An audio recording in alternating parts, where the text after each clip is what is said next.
So from FabLab Irbid, we are now experimenting on the curing box we have made, all purely in the FabLab.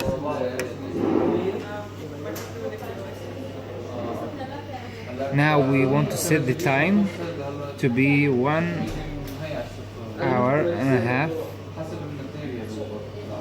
Next, this button is next. Now we want to set the brightness and the speed. Brightness, as you see up here.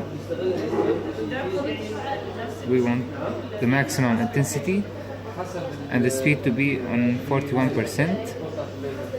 Done. Now settings are all saved. Now press play. It's curing right now.